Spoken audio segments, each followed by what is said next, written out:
Bom, pessoal, então, em respeito a todos que chegaram aqui no horário, a gente vai dar início ao nosso evento com o professor César e Walter Thomas. A gente solicita novamente para que todo mundo mantenha o microfone fechado. As perguntas vão ser abertas no final e vão ser por ordem de, de levantar a mãozinha aqui no Teams. Então, o primeiro que levantar vai aparecer como primeiro, a gente vai fazendo a chamada para cada um em cima disso. Tá bom? Muito obrigada. Bom evento, Walter e professor César. Obrigado.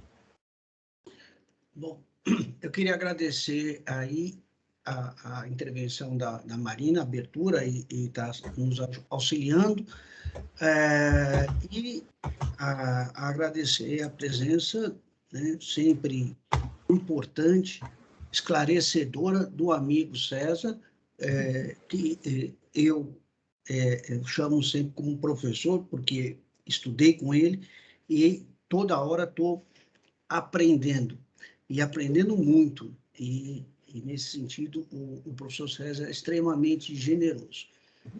A ideia de hoje, gente, a conversa de hoje é sobre o catálogo de produtos, esta obrigação nova que surge, né, com a portal único, a declaração única de importação e uma vinculação maior do que só o que estaria estruturado dentro da legislação brasileira. Na verdade, a implementação do portal único vem de obrigações que o Brasil assumiu, né, no Acordo de Facilitação de Comércio, lá na rodada de Doha, né, faz parte de compromissos internacionais de facilitação e transparência, né, das operações de comércio exterior e até, podemos dizer, de celeridade, e converge também com a ideia do e-governo, a ideia de automatização dos processos e de maior rastreabilidade das operações de comércio exterior. Hoje, o nosso órgão fiscalizador, que é a Receita, né, na verdade, a aduana dentro da Receita Federal, ela encontra dificuldades para fazer cruzamento de algumas informações quando estamos tratando dos campos livres da declaração de importação, principalmente no que tange à descrição de mercadorias.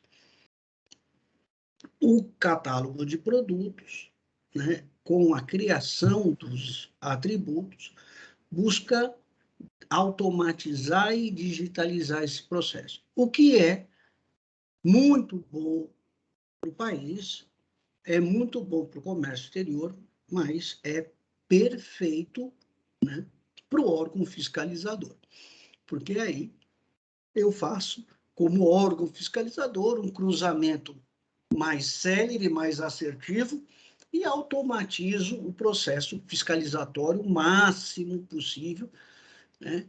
E nesse sentido, vamos dizer assim, o que é bom para o órgão fiscalizador também se repercute como um risco aos importadores, principalmente aqueles que não se atentaram em construir um banco de dados e uma vinculação desse banco de dados às NCMs, de maneira, né, a ter essas informações fiscais mais apuradas. Então, esse pessoal, né, vai estar agora numa exposição muito maior frente ao fisco. Bom, apresentando aí o professor César, aí talvez eu vou ter que fazer um resumo muito grande em cima do currículo, porque, né, daqui a pouco estamos falando, inclusive, com um analista de sistemas, porque não sei quantos cursos superiores já fez, mas agora decidiu fazer um na pandemia, né? Uma vez eu o encontrei há uns, talvez, 10, 12 anos atrás. Olha, eu estou pensando em me aposentar, mas acho que eu vou fazer medicina antes disso. Eu me lembro disso aí, eu falei, que coisa doida, né? A pessoa pensar assim, né, vou estudar um pouquinho, né? Eu gosto disso aí, vou fazer medicina. Mas, bom, mas o professor César é egresso da Receita Federal do Brasil, né? Foi o nosso representante com grande brilhantismo, não só ele, como outros também, né? Na OMA, na Organização Mundial das Aduanas, é um especialista em classificação fiscal de mercadorias no sistema harmonizado e ajudou a construir também a nossa nomenclatura comum do Mercosul.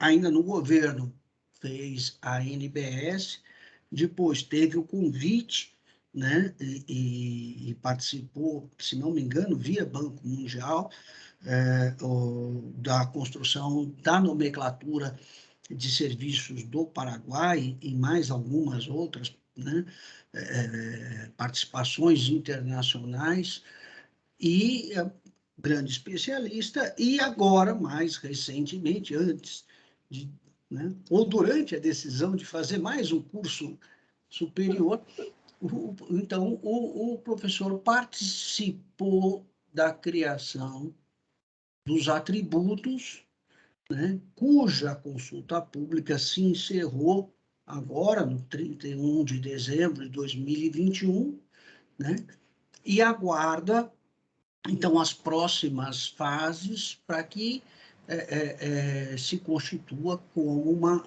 obrigação, né, dos importadores nas suas declarações aduaneiras. Então, começo perguntando para o professor em que estágio nós estamos agora do processo, né, de implementação da DUIMP e da obrigatoriedade, né, da utilização dos atributos. Eles já foram analisados, foram à consulta pública. Quais são os próximos passos nesse processo? Boa noite. Os próximos passos desse processo é colocar agora em prática. Primeiro, as sugestões da sociedade são incorporadas nesses atributos, essa análise é só interna, e, posteriormente, começa a se colocar em prática. Esses atributos vão fazer parte de um enorme banco de dados que vai estar ligado na DUIMP. A DUIMP é um banco de dados. E esse tipo de característica, então, vai se colocar. A Receita tem vivido um momento um pouco turbulento, primeiro, pelo esse processo que está passando agora recentemente e por umas possíveis operações desse ou daquele tipo, se é operação padrão ou não é, isso tem prejudicado um pouco o andamento e também, se não me engano, a troca do Dr. Tostes por um outro secretário da Receita. Isso causa sempre uma turbulência e um pouco de demora. Eu acho que, fatalmente, essa DUIMP vai ser colocada em prática este ano, na minha opinião, isso é inevitável, e ela vai trazer uma vantagem enorme. Quando eu me aposentei da Receita, no passado, quando você se aposentava da Receita, você saía, ia para o departamento de pessoal, os velhinhos ficavam lá, ok? E a sua vaga permanecia. Então, havia um novo concurso e as pessoas entravam. Agora não aconteceu isso. Agora o César saiu, levou a vaga dele e a vaga dele desaparece. Com isso, se o Estado quiser botar um outro fiscal naquilo que eu fazia, ele tem que abrir uma vaga que é muito mais difícil, e isso significa redução de pessoal. Ora, redução de força de fiscalização é péssimo para o Brasil. Então, o que eu faço? Eu automatizo com mais intenção, com mais intensidade. E é isso que a DUIMP vem nesse sentido de fazer com que a grande força de fiscalização seja para aqueles que não estão ou na OEA ou dentro de catálogo, são aqueles exportadores esporádicos, né? E aí sofrem uma ação mais direta da fiscalização. O trabalho de fiscalização é bastante duro, Mas com a do INPE, eu concordo com o Walter, vai ser bem mais fácil para você fazer, não tenha dúvida, porque eu automatizo e consigo fazer isto. Sim. Com isso, então, o senhor vê que os importadores, exportadores, né, os operadores de comércio exterior vão ter agora que elaborar com muito mais cuidado as suas declarações aduaneiras e a atribuição das classificações fiscais. Não há dúvida, não há dúvida, porque ele vai, tudo que eu fizer vai estar dentro de um banco de dados, sendo trabalhado, comparado, e é muito mais fácil você fazer a análise de dados, mesmo sendo uma massa enorme dessa, provavelmente a do INPE vai ter um extrator.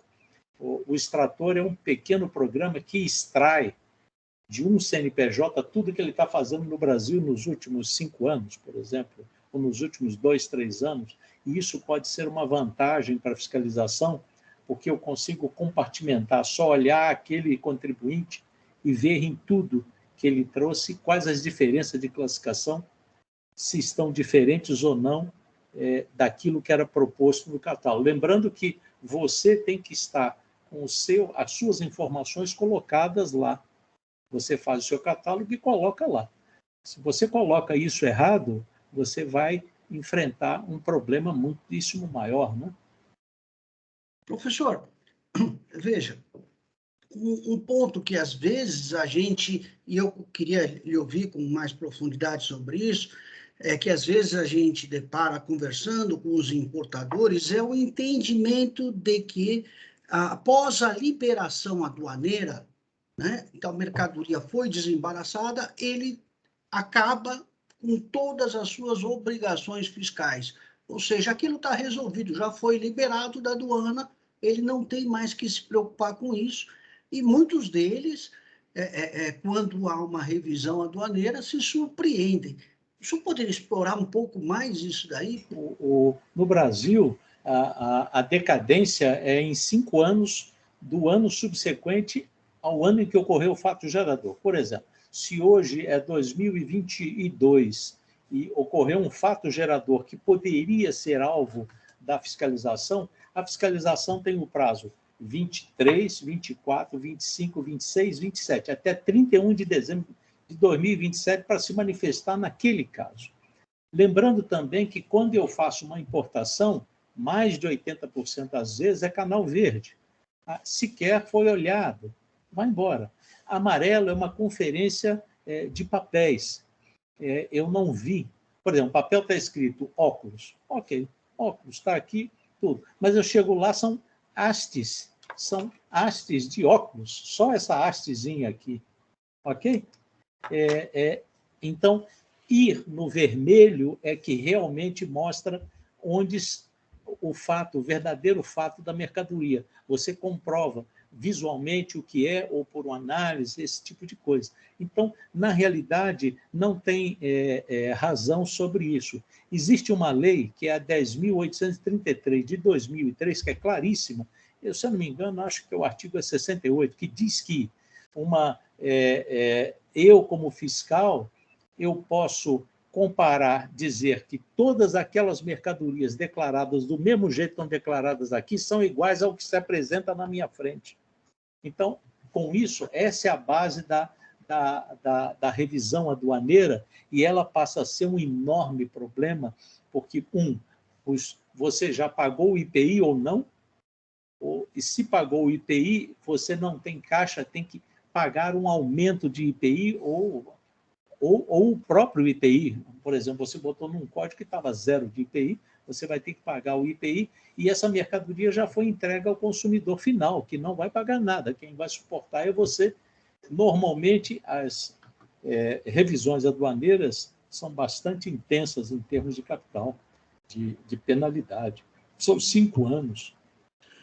Professor, o senhor acredita que as maiores autuações em impacto, como o senhor falou, em peso, hoje, da área aduaneira, estão vinculadas com a classificação fiscal ou erros de classificação fiscal? Não tenha dúvida. não tenha dúvida. Eu tenho visto alguns autos imensos, imensos, autos acima de 200 milhões de reais, eu vi já uns 2, nos últimos 5, 6 anos. E como é que o senhor classificaria a maturidade, não sei se eu posso chamar assim, mas a forma como hoje o contribuinte lida e conhece das normas de classificação fiscal? Olha, infelizmente o conhecimento não é bom. Há algumas empresas que estão realmente muito preocupadas quando vão lançar um produto, como fazer a primeira aquisição, procuram, descobrem exatamente o código, ou até mesmo fazem uma consulta fiscal à Receita Federal. Ok? Mas são poucas. A maioria delas entrega isso, às vezes, ao contador ou ao departamento contábil, que tem 1 milhão de coisas, às vezes, para fazer, e coloca o código onde, mais ou menos, olha, onde todo mundo está colocando, olha, o meu concorrente está colocando em tal lugar e tudo, sem maiores preocupações, e acha que isso terminou. Isso é muito ruim, em geral, cria-se, no futuro, você está criando uma bola de neve, é um passivo latente, a empresa depois fica presa nesse passivo, passado ano após ano, você só vai acumulando problemas e é difícil, às vezes, sair dessa situação, e a saída, às vezes, é um auto de infração dramaticamente forte, infelizmente. Poderíamos até dizer que alguns impagáveis, né? Alguns são muito duros e reduz profundamente a margem de lucro, destrói, às vezes, empresas grandes. E eu já vi empresas até realmente importantes sofrerem impactos dramáticos. E se eles têm acionistas em bolsa ou a justificar a um conselho de administrativo lá no exterior por ser uma multinacional, o CEO daqui sofre muito, muito, para poder explicar, né? Nós já vimos isso com os às vezes, suíços, até num processo de aquisição, fusão, né? Sim, Uma due diligence pega isso daí fácil e deprecia todo aquele valor que a empresa eventualmente teria, né? Fica com uma espada, né, na cabeça. Nós enfrentamos um caso desse em que a depreciação esperava o seguinte: olha, se isso daqui estiver errado, você reduz o preço em 130 bilhões. Graças a Deus, nós provamos na Receita que aquilo que a empresa tinha feito estava correto em termos de classificação e significou 130 bilhões. O dono da empresa era meu amigo, ele nunca ficou tão feliz na vida, e eu fiquei até, achei bacana dele conseguir sair desse buraco, né? Professor, nesse trabalho que o grupo que o senhor coordenou, desenvolveu de criação dos atributos, eu gostaria que o senhor explicasse, assim, primeiro, o que é um atributo? Qual é a ideia do atributo? O termo atributo vem de banco de dados. São características muito específicas. A primeira fase de classificação é a chamada de caracterização, quando você descola ou descobre quais são os atributos importantes que definem aquela mercadoria. Por exemplo, quando nós conversávamos há pouco sobre freezer, congeladores. Por exemplo, você diz para mim, olha, o meu freezer é horizontal e tem 800 litros de capacidade. Esse está determinado, o código é exatamente isso. Então, se você vende ou compra essa mercadoria, você precisa dizer o tipo de freezer horizontal e também a capacidade dele. Você não precisa dizer se ele é aço inox escovado, se ele é branco, se ele tem um motor A, daquele selo de economia de energia, ou é B ou é C, não importa, isso é irrelevante. Okay? Isso determina exatamente qual é a sua mercadoria. Agora, se você chegar lá e bota se o seu freezer é horizontal e tem 850 litros e você bota aí, A hora que eu for ver a sua mercadoria, eu falo, mas ontem tinha 850 litros e aqui só cabe 800. O atributo aqui é 800 litros de capacidade. Com isso, eu excluo você de forma automática. Olha só, eu pego a sua DI que está lá, se você não colocou a capacidade, mas eu vou exigir você, qual é a sua capacidade? Aí você vai botar 790, 780, 810. Eu já excluo você na classificação, eu já vejo que tem um erro. Ok? Então, o atributo determina, é muito bom para determinar qual é o código correto. Lembrando que se você botar atributos falhos, você vai acabar enfrentando uma fiscalização falha em 5 anos, porque eu vou descobrir. Ok? A gente poderia dizer que com a má interpretação da utilização das normas, não só do sistema harmonizado, como até as normas gerais daqui de interpretação do Mercosul, e os atributos, acaba que o contribuinte pode criar problema para ele mesmo. Quer dizer, Pode. Também há um outro aspecto que ninguém vê. Há muitos fiscais na Receita, eu conheço alguns, já fui professor de vários, que são fracos em classificação de mercadoria. Isso não é crime. Ninguém é obrigado a gostar de tudo. Tem fiscais que gostam mais da área tributária, tem fiscais que gostam mais de outra área, área de engenharia. Então, cada um tem suas idiosincrasias, a gente não quer forçar ninguém. Mas imagina como ele é fraco em classificação, às vezes, na hora do despacho aduaneiro, ele fica com uma dúvida que o réu falou, é ou não é, ou não é. Então, ele ia falar, então eu vou dizer que não é. Ok? E aí fica aquela coisa, eu não sei, olha, você tem que mudar a classificação para cá. E agora, meia-culpa, pode acontecer que nessa mudança haja um tributo maior. Ok? Haja um tributo maior. E aí a pessoa acaba sendo penalizada, quando na realidade, às vezes, o fiscal não soube classificar também correto. Não é só o contribuinte, não. O fiscal tem mais afinidade com a classificação, mas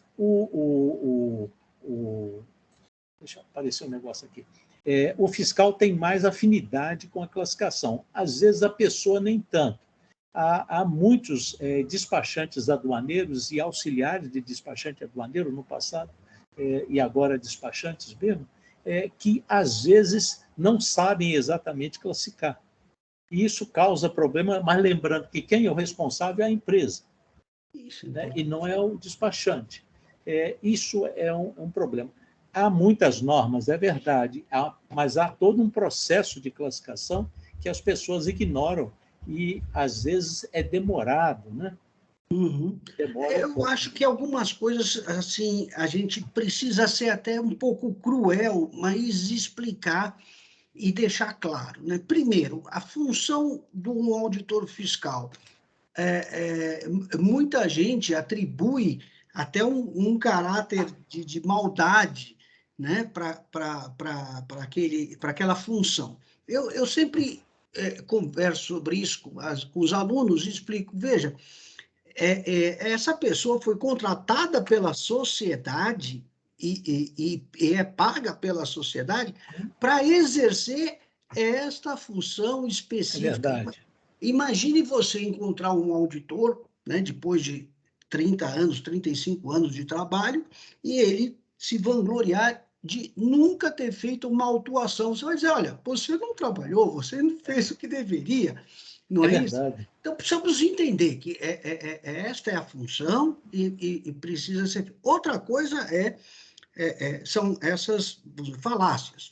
Ah, não, como eu sempre desembaracei nesta classificação, e passou várias vezes no canal verde, ou passou no amarelo, ou mesmo, como temos decisões aí, já pacificadíssimas de que mesmo no canal vermelho, mesmo havendo ali, né, a verificação física pela fiscalização, isso não determina, não pacifica a questão de classificação fiscal, que pode ser revista no ato de revisão durante o prazo decadencial.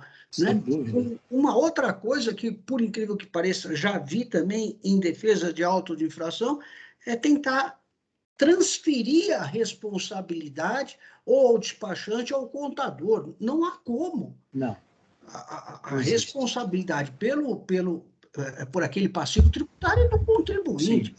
O contribuinte Eventualmente, pode ir administrativamente ou judicialmente contra a pessoa que deu causa àquele prejuízo. Mas isso é mas um outros 500, né? paga primeiro, depois Sim, você vai discutir. um É aspecto terrível. interessante dos atributos, eu não falei, é que os atributos que... Existe um instituto em São Paulo chamado Procomex. O Procomex foi à sociedade, às grandes associações de indústrias e empresas e coletou sugestões de atributos. Colocou na indústria química, metalurgia, automóveis, veículos, alimentos, todos. Ok? Todas essas, algumas não, e outras falhas, algumas coisas pontuais foram falhar. Com isso, ela colecionou 29 mil atributos. Puxa. Ok? O problema era que o Procomex não tinha, e nem a Receita, tinha uma equipe que conseguisse analisar isso em 2 meses. Foi aí que apareceu, eu tive o prazer de voltar a trabalhar com uma pessoa que eu trabalhei, que era a doutora Cleci Busato Lyons, agora está muito mais amena, na época que foi minha chefe, era dura, igual ao aço, eu falei isso para ela, mas é uma pessoa muito correta, e eu só fui motivado e acabei indo trabalhar sobre a orientação dela espiritual desse assunto. Ela não se mete na questão técnica. Nós reduzimos de 29 mil para cerca de 6 mil, porque muitos eram coisas muito assim etéreas, que não tinham, eram muito espirituais, muitas coisas de intencionalidade, né? E não eram coisas... Não eram mensuráveis. Né? É difícil esse tipo de coisa. Nós enxugamos isso tudo para 6 mil.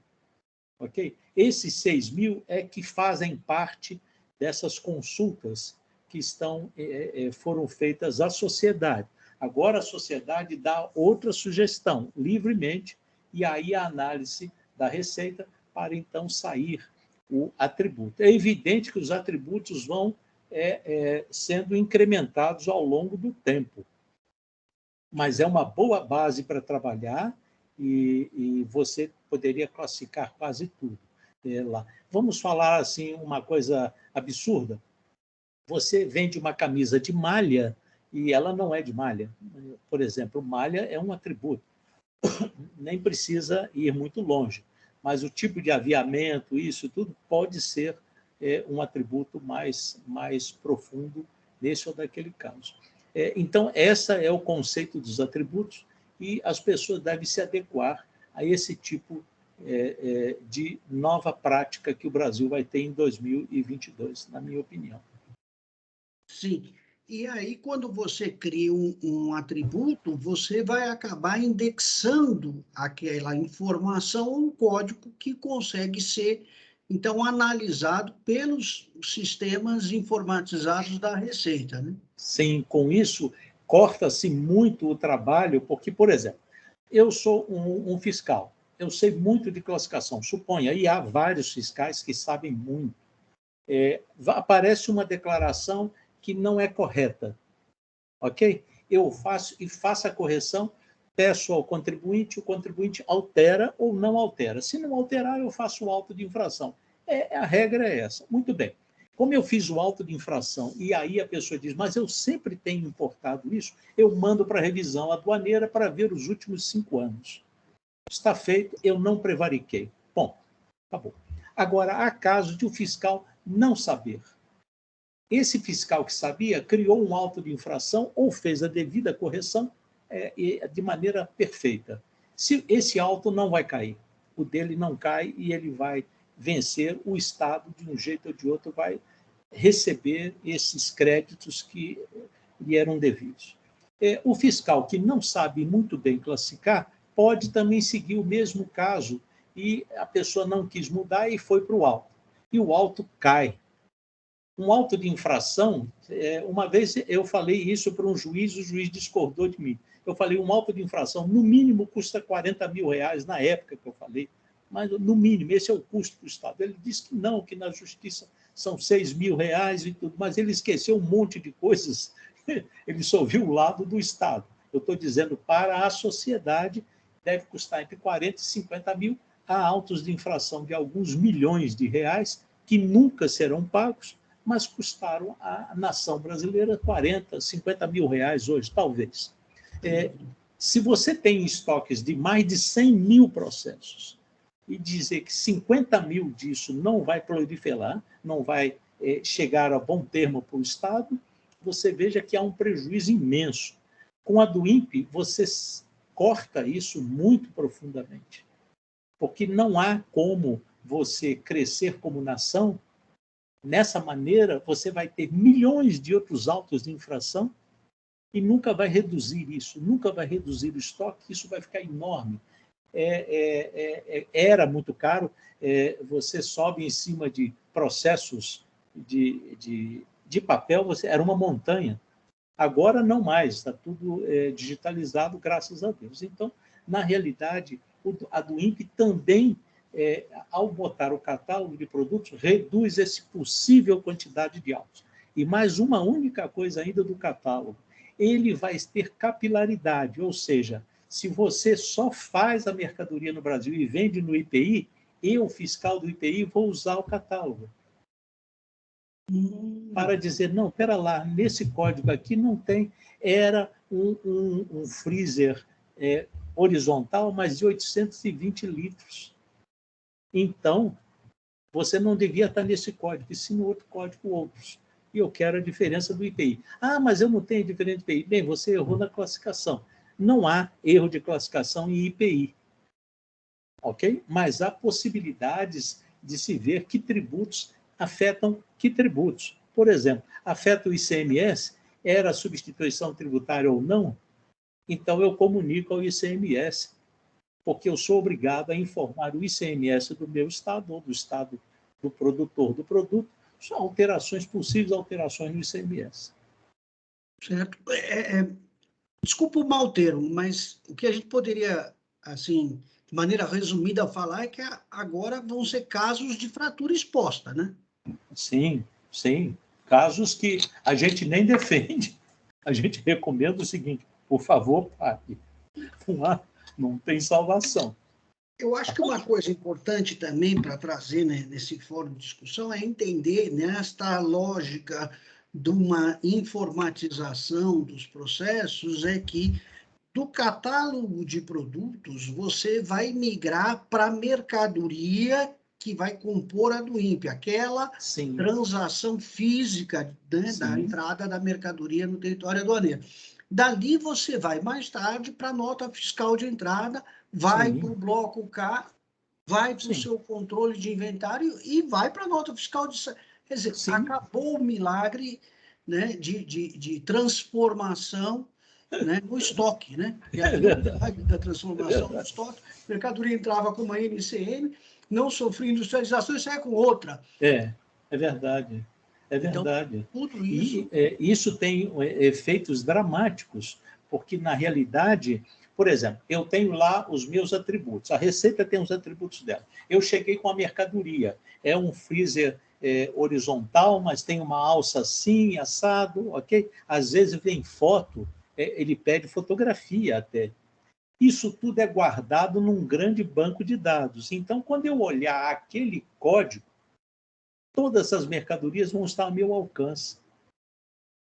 E eu posso comparar aquela mercadoria com o que está lá na outra. Olha, aqui, ó, essa mercadoria que você está dizendo que é nesse código, ela foi comprada nesse outro. Isso é uma evidência objetiva para um processo dramático. Não dá nem para você se apresentar frente a um juiz e dizer, não, não é isso. O juiz fala, mas eu estou vendo. A pior invenção contra... Aliás, a melhor invenção contra o crime foi o quê? Foi a câmera digital de 50 pau, porque ela filma o delito.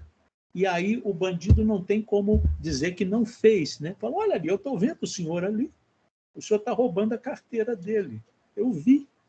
Acabou. é só aplicar agora a pena. Só descrever a pena. Olha, o senhor vai ter uma atenuante tal, sim, vai ficar 30 dias de cadeia, por exemplo, se fosse possível, né? Sim. É desse aspecto. Bom, nesse sentido, eu acho que assim, a gente já conseguiu contextualizar, e aí queria trazer uma ou outra informação adicional aí para o nosso público, para, né, apresentar depois um produto para vocês e abrir para as questões, né, que isso que é importante nesses diálogos, né? Mas, em princípio, passar para vocês algumas informações. Os atributos, eles vêm substituir também, né, além de serem muito mais assertivos, mas acaba com NVE, destaques, tudo isso vai agora seguir a lógica dos atributos, né? E ele também vai se prestar para este valor estatístico, né? Porque esses bancos de dados, guardado o sigilo, porque vai estar, né, quem vai estar manipulando isso é um servidor que está sob sigilo fiscal e até comercial, vai poder cruzar com a informação de outros importadores, de outros produtores. Então, tudo isso vai deixando cada vez mais, né, aquela autuação mais robusta e difícil de ser derrubada, né? E a necessidade que você tem para chegar ao catálogo de tributos de sanear inicialmente a sua base de dados da NCM, porque senão é aquilo que o professor estava nos falando, você vai fazer prova contra você mesmo, você vai expor, vai se expor completamente ao fisco, porque não vai dar, é algo esquizofrênico você declarar uma coisa no atributo e outra coisa na NCM, né? Aquilo, né, seria até patológico, né? Então, a importância que as empresas vão ter agora, não só, né, em saber como povoar o catálogo de produtos, mas revisar o que ela tem de banco de dados, o que ela tem de NCM, antes de subir lá. Alguns aspectos nesse sentido são os seguintes. Primeiro, a Receita determinou que somente um CPF vai estar autorizado a manipular o catálogo de produtos em nome de um CNPJ de uma empresa. Então, com isso, ela quer evitar que, eventualmente, né, um procurador vá lá e dê uma informação e outro dê outra. O outro ponto as informações prestadas no catálogo de produtos não serão excluídas, não são deletadas, certo? Então, você pode até alterá-las, mas todo o histórico sabe aquela brincadeira que ele fala no WhatsApp, Deus viu o que você escreveu? Na verdade, a Receita viu o que você escreveu. Tá? Mas isso está explicitamente determinado nas normas da do INPE. Então, ninguém vai dizer, não, não deveria, ou fui... Não. É claro, eles vão ter todo o histórico. Não há exclusão. Tá certo? Não existe a possibilidade de exclusão. Então, tem que tomar um cuidado muito grande, né? Você tem que... A nossa indicação é que você comece saneando o banco de dados seu, no sentido de buscar as corretas classificações fiscais, para daí sim fazer os atributos, né? E aí, dar uma terceira etapa, sair, né, povoando lá o catálogo. Algumas empresas pensam simplesmente em baixar aquele banco de dados e subir, né, formatado aquilo ali, com as mesmas informações lá para o catálogo de produtos, e vão ter problemas seríssimos com isso daí, né? Outras pensam em fazer uma alimentação orgânica, também é interessante, mas buscando a NCM, que ela tem no banco de dados, sem fazer uma revisão. Então, ela só está, na verdade, né, repassando o problema, né, colocando, expondo o problema para a fiscalização. Eu queria mostrar para vocês agora, né, uma apresentação que eu fiz aqui, junto com o professor César, né, de uma estrutura, né, que busca, né, um sistema que busca, então, parametrizar como atuar, né, com esta situação nova para a mitigação, né, desses riscos. Tá? Então, vou abrir aqui para vocês, né, a apresentação dos slides do começo. Então, catálogo de produtos, né, atributos de classificação fiscal de mercadorias. A ideia nossa, o que nós estamos já implantando em algumas empresas, né? E aí nós estamos falando de alguns bancos de dados que têm 70 mil part numbers ou SKUs, então, por isso a necessidade de se criar uma metodologia de análise. Você não vai sair, né, classificando o 01, o 001, depois o 002. Quando você acabar isso em 2050, né, você não vai ter nem mais razão de se fazer o trabalho, você já teve exposto e provavelmente já foi autuado antes disso, né? Mas é um método de análise do banco de dados das classificações fiscais, vamos supor, em um momento X, num corte, estamos falando em abril de 22, porque esta é a meta estabelecida pelo comitê que está implementando a DUIMP. E em que pese que estamos aí num momento difícil com a Receita Federal, por conta dessas reivindicações que estão sendo apresentadas e que já vêm sendo apresentadas há muitos anos e o governo não tem conseguido, né, cumprir até com compromissos que ele próprio assumiu, né, a verdade seja dita, né? Foram aí assumidos uma série de compromissos que não foram cumpridos, e estamos com esse movimento paredista, mas vamos lembrar que o Comitê de Implementação do Acordo de Facilitação do Comércio e também da DUIMP tem cumprido, né, em 100% com os prazos determinados. Então, há uma grande possibilidade, sim, de entrar em abril, né? Compatibilizá-las com as determinações do Decreto 10.923 de 21, lembrando o que é isso. Nós estamos falando, né, daquela revisão periódica, né, professor, do sistema harmonizado, Verdade. que vem, às vezes, excluindo NCMs, quer dizer, então você tentar migrar aquele banco de dados, você vai ter problema para entrar na DUIMP, porque aquele NCM já foi excluído, né? Cria outras NCMs e traz, às vezes, esclarecimentos sobre códigos, nichos tarifários que pacificam questões que antes poderiam até trazer alguma vantagem ao contribuinte, e que agora ali, né, a UMA foi assertiva, falou, ó, é aqui mesmo, tá? Então, deixa eu deixar claro para você, não é, né, não estou falando que é de uso exclusivo, como é o caso daqueles projetores, né, aqueles projetores que a gente usa para fazer apresentação nas empresas de PowerPoint, né, não é, né, de uso exclusivo com computadores, mas capazes de serem utilizadas com computadores. Aí acabou. Aí não tem como você dizer que o seu está na outra posição, não, porque ele tem um cabinho USB que vai ligar ele, né, naquele computador, e não dá para você dizer que não, eu uso isso aqui para assistir o jogo do Brasileirão lá pela net. Não vai dar. Não vai dar. Tá certo?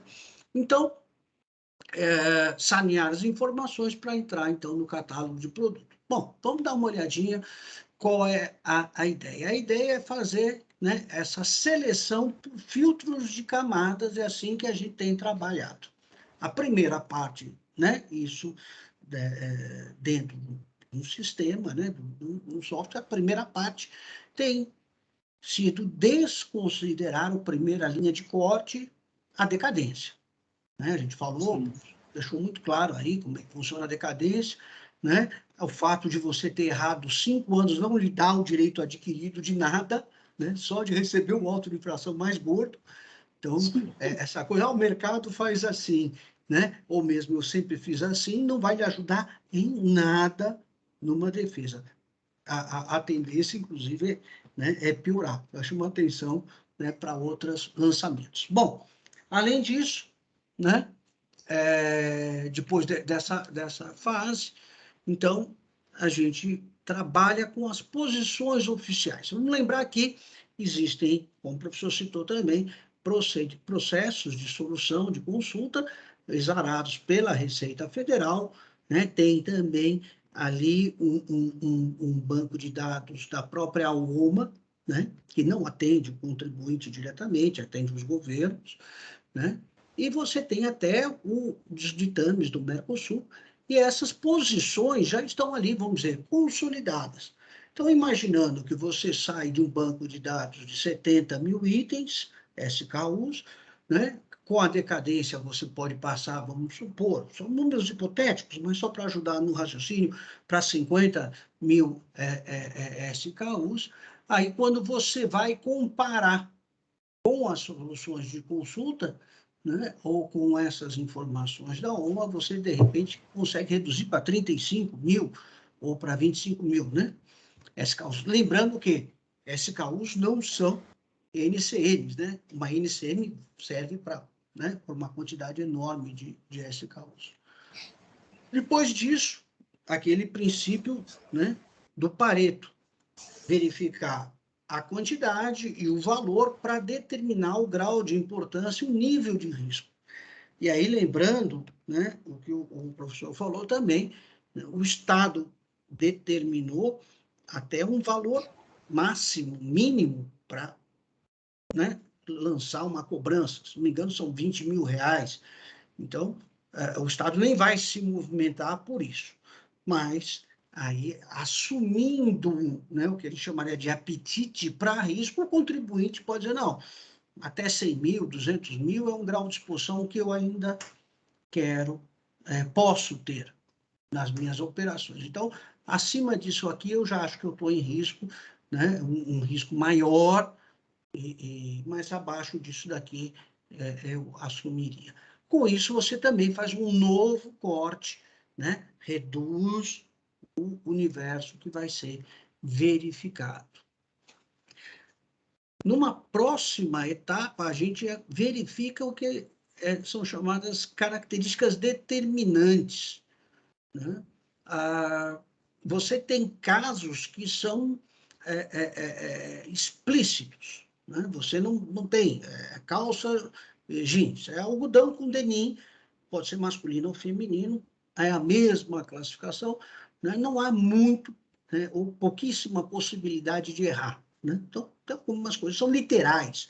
Até se você for fazer uma consulta para a Receita, eles vão devolver dizendo, olha, o seu processo de consulta é ineficaz, porque está literal lá, não tem muito como, não tem nem o que, não entendi a sua dúvida, né? Tá lá, está escrito, né? Então, é por ali mesmo.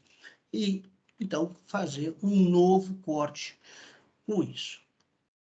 Dentro desse procedimento que a gente tem aplicado, aí fazemos a apuração do nível de risco, né, que esses cortes todos trouxeram à análise. Ou qual é o nível de exposição que o contribuinte vai ter depois que foram feitos, né, depois que foi feita essa análise. Porque isso tem que ser uma decisão do gestor, né, dentro de como a empresa lida com o risco e mais a precificação disso. Olha, isso pode significar alto, né, um valor, um passivo tributário de tanto, né? E aí, é lógico, quanto mais eu amplio o universo da análise, eu reduzo o risco, mas também aumento os custos para elaboração dessa análise. Então, essa relação custo-benefício, né, e a precificação do risco vai estar nesse momento aqui, apresentado para o gestor, né? E com uma lógica que é a da ISO 31000, que é a norma específica que trata de gestão de risco. Determinado universo de análise, o que a gente faz é retira uma amostra para verificar daquele universo que vai ser, então, submetido a uma verificação, né, o quanto a gente tem ali de incorreções. Qual é o impacto daquilo? Não, puxa, nós estamos vendo aqui, a coisa não está tão ruim, né? Estamos aí uns 5%, 10%, 2%, 3% de incorreções, né? Agora, eventualmente, puxa, estamos com 60%, talvez a gente deveria dar uns passos para trás e trazer mais gente para dentro do saco, porque a coisa está feia, né? Então, é um outro ponto de tomada de decisão, né? Aí sim, só depois disso, né, seguir para a indicação dos atributos, né?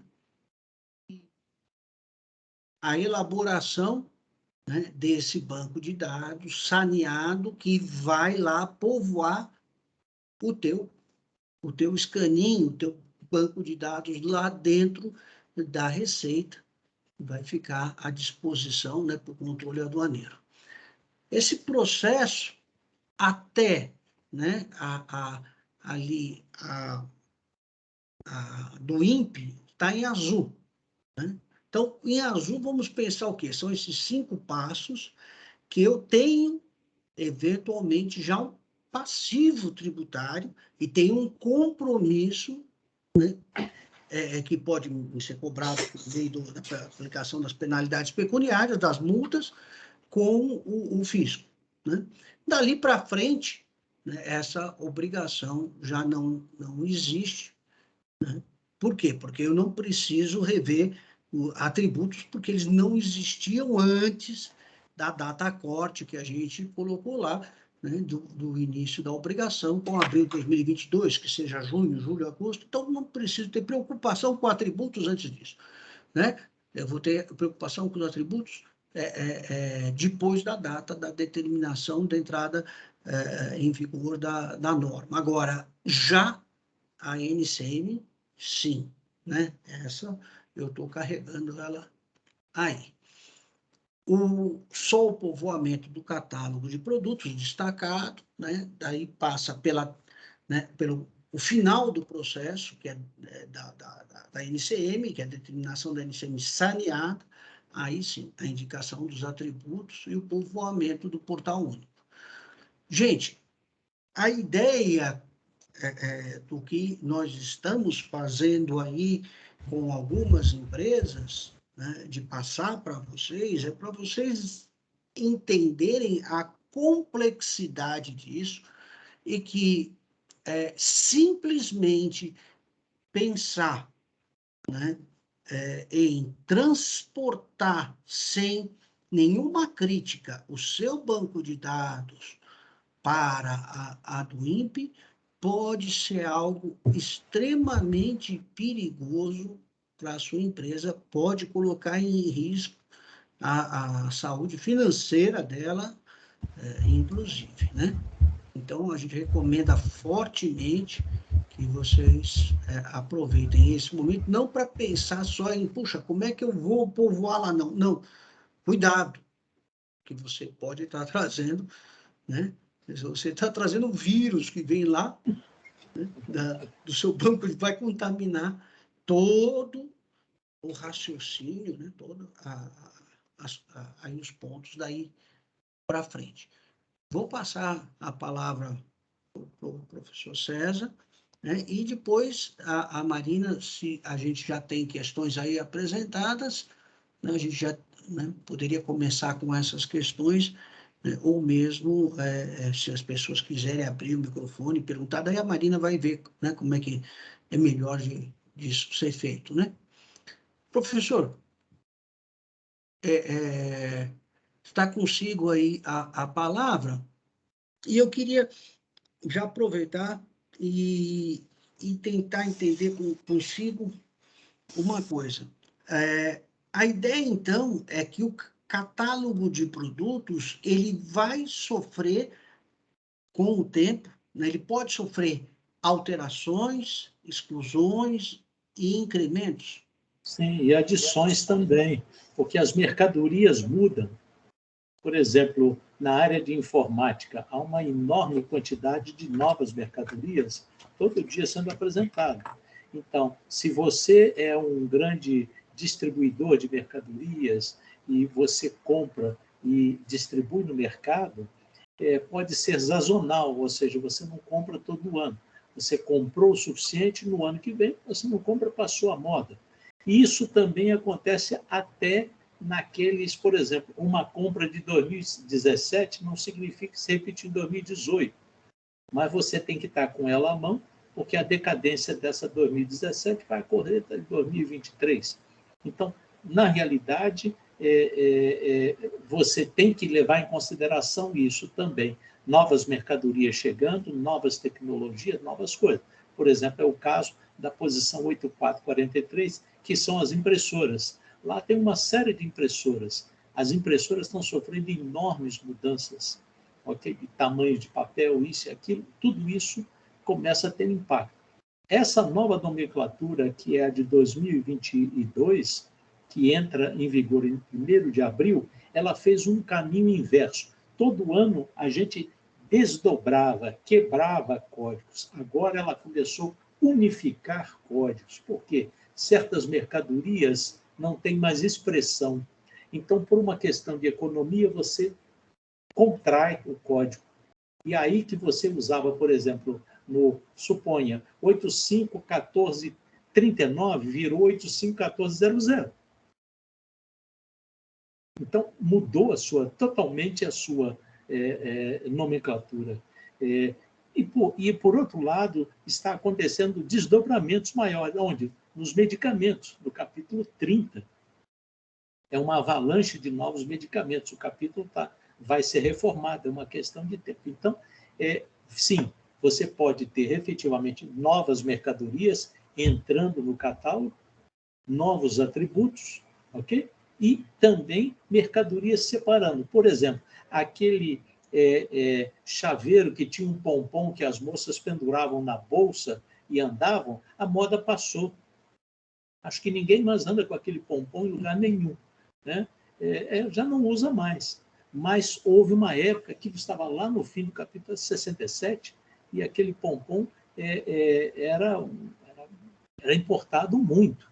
Agora não foi mais importado, então começa a sumir. Ou seja, o catálogo de produtos flutua ao longo do tempo.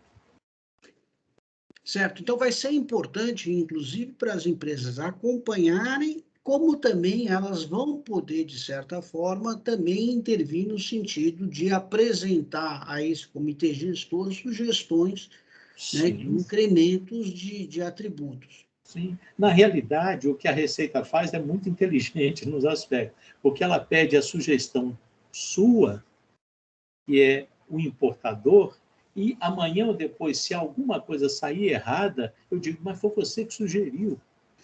Está aqui, ó.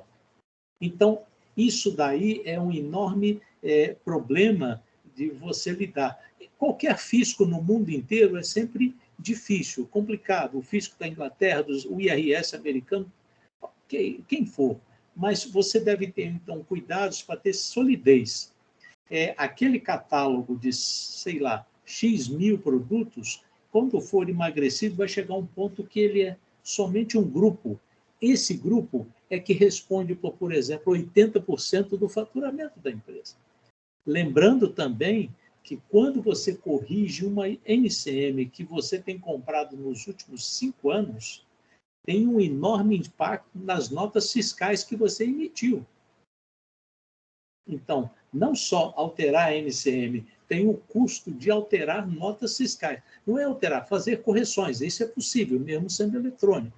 Então, na realidade, você deve ter muito aspecto. Qual é o risco que eu quero correr frente ao custo do que vai acontecer? Por exemplo, eu tenho um troço baratinho que eu vendi pouco.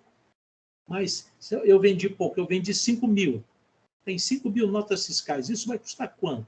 Ora, isso daí vai custar quase o preço de um auto. Então, eu deixo com alto. É um risco que eu assumo. Pode ser que cada ano eu festeje Iemanjá melhor, mais esperado, porque acabou o ano. Eu acho ótima essa sua observação e eu sempre apresento aí aos alunos, né? O professor César diz que ele tem uma teoria de que esta festa de final de ano, na verdade, é uma grande hipocrisia da sociedade brasileira, primeiro, por conta de ser uma festa, né, em que todo mundo usa características que é ali né, da religião umbandista e todo mundo se diz católico aqui no Brasil. Mas, fundamentalmente, porque está se celebrando ou se desejando um feliz ano novo. Diz que não, que as pessoas estão lá mesmo celebrando a decadência, né? A decadência fiscal, estão comemorando, né? 5 anos atrás, puxa, que bom que isso acabou. Eu não devo mais isso. Nossa. É verdade. A Marina está sugerindo aqui a gente abrir para perguntas. Aqui eu estou. Sim. Vocês me perdoem, é um amigo de muito tempo, uma pessoa que eu sempre recorro quando tem qualquer dúvida. Então, a conversa sempre é muito gostosa e até informal demais, talvez, para alguns eventos, tá? Marina, por favor, vamos lá, vamos para as perguntas. Pessoal, então eu vou pedir uma gentileza. Quem tiver perguntas, por favor, levantar a mãozinha do Teams. Tem um acesso aqui. Levanta a mãozinha, a gente consegue a ordem. Caso vocês não tenham acesso à mãozinha do Teams por algum motivo, aí sim eu vou liberar para abrir o microfone e poder fazer pergunta diretamente para o Walter, para o professor César, ou enfim, né, para ambos.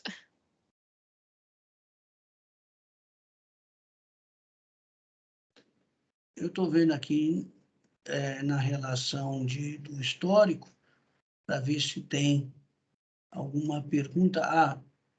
Aqui o senhor Samir está digitando. Deve vir alguma pergunta aí. Por favor, gente, vamos aproveitar, tirar dúvidas aí. Eu sou aposentado, eu não sou mais fiscal. Eu deixei aquela vaga lá, morreu. Não se preocupe. Mas eu lembro também quando o senhor trabalhava lá no ex-tarifário e às vezes ligava para a empresa para tirar uma dúvida, para complementar o processo. Olha, da Receita Federal, e a turma desligava o telefone com medo. Pelo amor de Deus, não faça isso. Aí resolveu mandar fax, né? Manda fax, porque ele responde. Nossa. Mas é uma relação complicada. Também eu tinha um amigo na Receita, e uma vez fomos até a loja de um outro, que ele foi me apresentar, ele bateu na porta e fez uma brincadeira, né? Fiscalização federal, alguém respondeu lá dentro, não, teve uma do município aqui, quase quebrou a gente, não abre não. Não faz isso, não fala uma coisa dessa. Aqui, bom, vamos lá, boa noite. Aí está dizendo, o Roberto está dizendo assim, em média, quantos atributos serão criados para cada NCM? Depende muito do que é. Há produtos químicos que têm uma quantidade bastante razoável, né? Quase todos eles, produtos do 28 e 29, contêm o CAIS e mais outras coisas. Mas há outros que têm somente 1, 2, 3, ok? Atributos que são suficientes para descrever o produto. Por exemplo, o freezer tem a capacidade de quantos litros ele cabe e o tipo se é horizontal e vertical. Esses são somente 2, né? Não há mais necessidade. Ar-condicionado tem o número não de BTUs, mas de frigorias. Você não pode usar um atributo de BTU, porque ele não existe, né? Ele vai perguntar a você em quantas frigorias estão o seu ar-condicionado. Então, varia muito, conforme a complexidade. Os capítulos de química, em geral, e outros produtos lá da seção 6, costumam ter mais atributos. Alguns são muito estranhos. Eu cortei, por exemplo, o cais de monômeros do capítulo 39. Não existe sentido, porque o polímero que eu estou comprando não é o monômero, ok? Então, isso poderia... Mas eu já vi produtos que têm 3, 4 cais, conforme a estrutura dele. Então, tem que ter cuidado. Não é só botar o produto na internet e pegar o primeiro cais. Às vezes, tem mais cais conforme a estrutura. Tem que ter cuidado com isso. Professor, eu queria aproveitar e também perguntar para o senhor o seguinte: a gente tem sempre lá uma briga, né, na química, né, na classificação. O senhor é químico, eu não sou, mas a briga sempre é: eu quero sair lá do 38, né, dos compostos, tal, e quero ir para o 28, para o puro, né, porque ali as alíquotas são menores, né? Sem dúvida.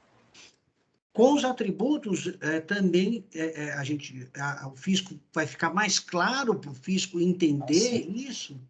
Vai, porque eu posso, e está previsto em alguns casos, saber qual a especificação do seu produto. Pela especificação, eu sei, olha, o seu produto está a 90%. Então, isso aqui não é um medicamento, é o princípio ativo puro que você está comprando. Ok? Então, se você pensa, eu estou comprando um medicamento tipo bulk, né, em pó mesmo, ok? E eu vou prensar aqui no Brasil e depois embalar, para fazer a draga ou o comprimido. Nesse caso, vem a mistura toda pronta.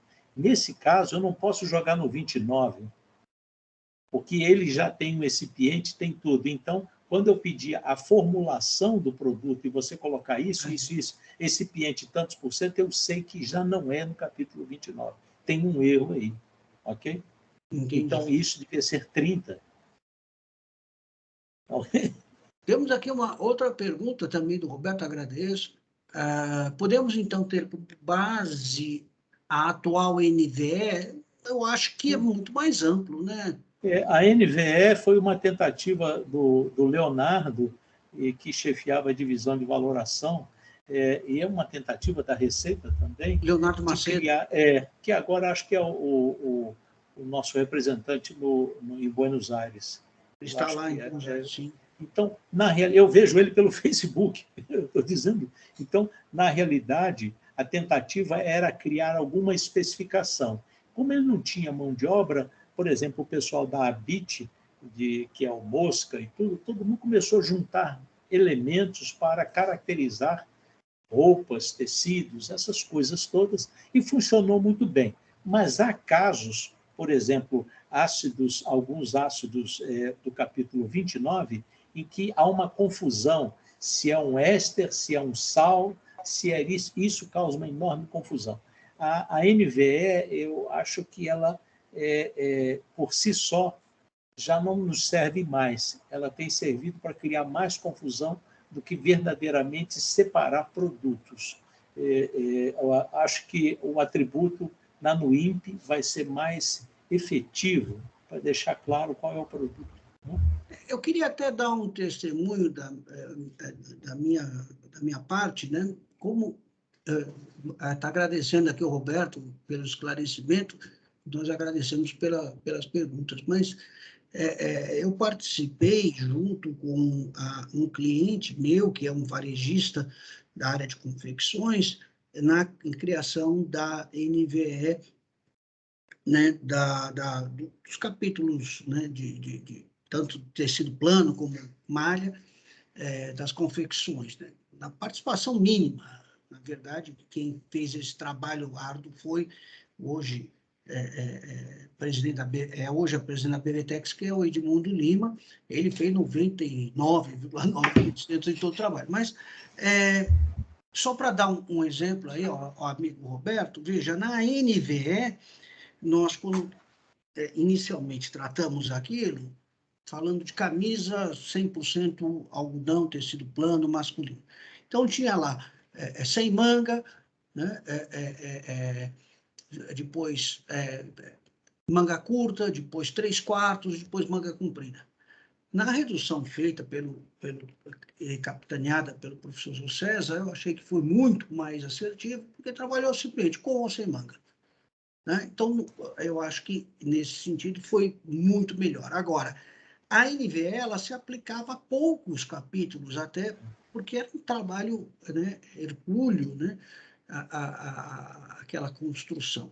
Agora não, agora já no caso dos atributos, eles estão distribuídos praticamente, acho que em todos os capítulos, né, professor? Os atributos que não foram sugeridos, a sociedade sugeriu muitos, mas uma série de atributos foram coletados de um projeto antigo que a Receita tem, chamado Arpia, e nesse projeto ele trouxe um monte de atributos para dentro da do INPE. Tudo isso no bolo de 29 mil atributos, ok? E foram sendo enxugados aqueles, né? Por exemplo, não tem sentido você falar em CAIS no capítulo 39. Então, some todos os CAIS que tem ali, porque a gente não vai usar, porque não há uma fórmula bem definida. Ok? Então, isso aí, não há CAIS para o capítulo 30, a não ser que as matérias-primas que estejam lá. Bem, mas seja o que for, foi do projeto Arpia, que também trouxe vários atributos para dentro da do INPE. Só para recuperar a memória, ou para quem não ouviu falar disso, e agora faz todo sentido para mim, realmente nas nossas conversas não tinha surgido isso antes, mas esse projeto Arpia parece que é uma ave, né, professor? É verdade, é um bicho uma feio ave para de caramba. rapina, né? Uma ave de rapina, uma coisa horrorosa. Bicho feio. O físico também escolhe umas figuras assim, né, para representá-lo, que são Eu não assustadoras. posso falar de bicho feio, não, minha mulher é veterinária. Não, esse bicho caça ali os camundongos, tá? Então você imagina você como contribuinte correndo na relva, né? Aquele bicho vem atrás de você. Mas a ideia era justamente, né, trabalhar com uma coisa, um pré-catálogo de produtos, né? Esse trabalho foi longe ali na Receita, mas não chegou a virar realidade. Então, aproveitaram esse trabalho feito, né? O Roberto está aqui, vai digitar mais uma questão. Eu convido também, né, o pessoal que quiser perguntar, porque depois desta pergunta aí do Roberto, nós vamos encerrar, né? Então, se alguém tiver mais alguma questão... O objetivo do projeto Arpia era diferente, era criar uma classificação totalmente automatizada. A do INPE, não. É fornecer a caracterização da mercadoria para que confirme ou não pelo fiscal. Ok? Não vai ter lá uma máquina, uma inteligência. Objetivava-se ter uma inteligência artificial que fizesse isso. Isso não rolou. Machine learning poderia rolar hoje, mas não rolou na época. Ok? Foi por isso. Entendi. Bom, aqui, as questões de multas hoje aplicadas em relação à descrição, né, inexata de mercadoria será interligado somente ao possível erro de informações dos atributos ou também à descrição em si? Depende. Para que você entre na do INPE e faça a sua declaração, você vai assumir a descrição que você deu com os atributos que estão lá. Ora, se você não pode ter dado atributo outros, a descrição outras, essa é insuficiente para classificar. Mas a realidade é que os atributos que a Receita exige que você coloque naquele código, então você diz, a minha mercadoria é desse jeito, os atributos são esse, que você vai marcar que atributos são. E vai dar as informações que a Receita pede. Pode pedir até uma fotografia, caso você queira adicionar, colocar e tudo. Então, com isso, praticamente essa multa por descrição inexata só ocorreria, acho que em pouquíssimos casos, muito poucos, em que pessoas poderiam colocar atributos que não sejam, olha, a minha mercadoria tem 20 atributos aqui, eu escolho um atributo melhorzinho para descrição, mas não vai conseguir fazer isso. Vai ter impedimento. Então, eu acredito que essa descrição inexata vai ficar totalmente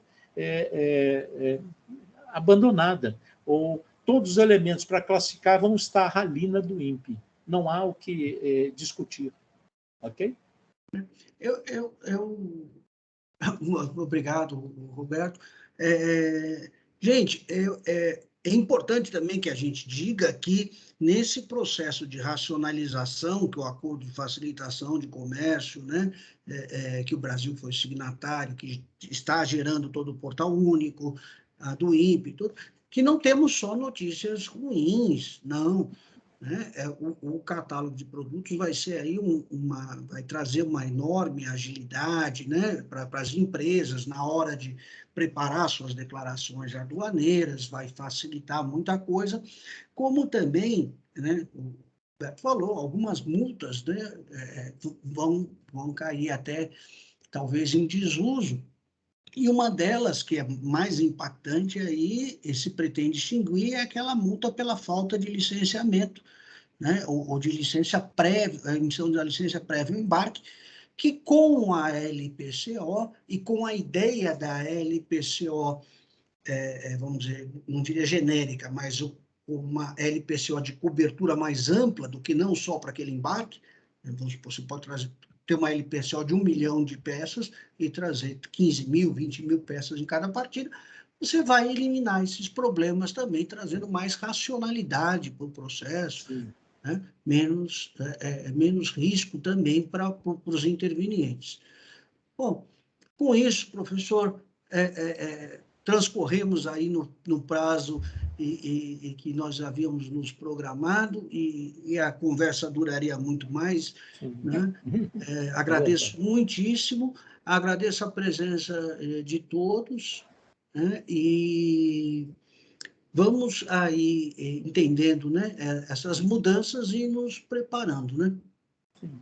Eu agradeço também ao convite, foi sempre bom conversar sobre esse tema e espero que tenha sido útil para as pessoas que estiveram aqui conosco por 1h30. Com certeza foi, sim. Marina, passo para você. Maravilha. Gostaria de agradecer muito, viu, pessoal, e deixar indicado aí nosso maior agradecimento aos palestrantes também. Muitíssimo obrigada, excelente noite a todos. Boa terça-feira. Para todos. Fiquem com Deus. Até logo. Tchau, tchau. Tchau. Até logo.